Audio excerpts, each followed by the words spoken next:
حضرت ابن عباس رضی اللہ تعالیٰ عنہ سے نقل کیا گیا کہ حضرت حسن اور حضرت حسین رضوان اللہ علیہم اجمعین ایک مرتبہ بہت بیمار ہو گئے، تو حضرت علی اور حضرت فاطمہ رضی اللہ عنہما نے نظر یعنی منت مانی کہ اگر یہ دونوں تندرست ہو جائیں تو شکرانے کے طور پر 3 روزے دونوں حضرات رکھیں گے۔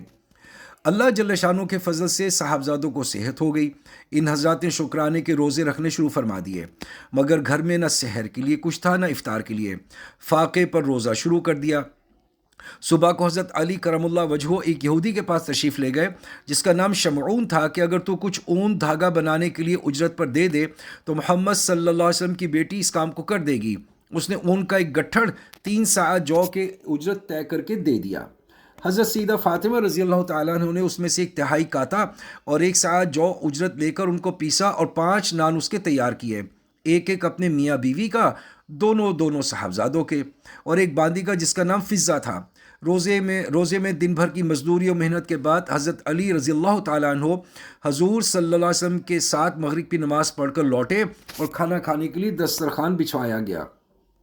حضرت علی رضی اللہ تعالیٰ عنہ نے ٹکڑا توڑا ہی تھا کہ ایک فقیر نے دروازے سے آواز دی کہ اے محمد صلی اللہ علیہ وسلم کے گھر والوں، میں ایک فقیر مسکین ہوں، مجھے کھانا دو۔ اللہ جل شانہ تمہیں جنت کے دسترخوان سے کھانا کھلائے۔ حضرت علی رضی اللہ تعالیٰ عنہ نے ہاتھ روک لیا۔ حضرت فاطمہ رضی اللہ تعالیٰ عنہ سے مشورہ کیا، انہوں نے فرمایا ضرور دے دیجئے۔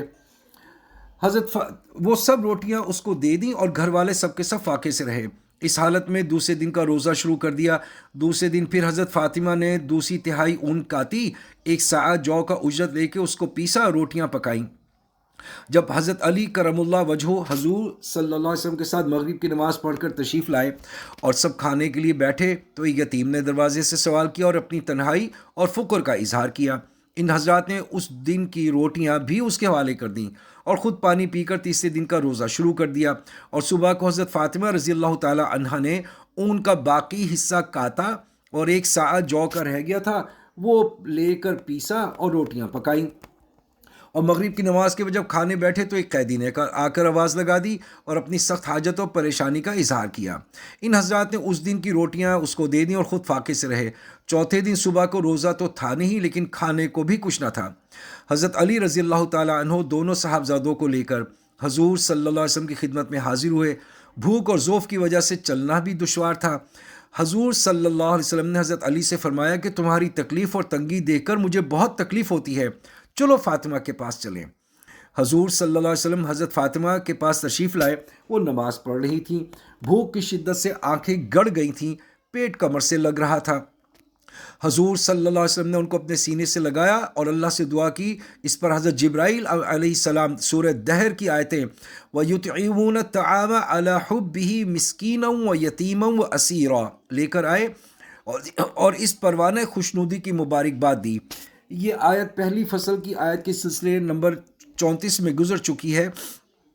علامہ سیوطی رحمۃ اللہ علیہ نے در منصور میں بروایت ابن مرویہ حضرت ابن عباس سے مختصراً یہ مضمون نقل کیا ہے کہ یہ آیتیں حضرت علی اور حضرت فاطمہ کی شان میں نازل ہوئیں۔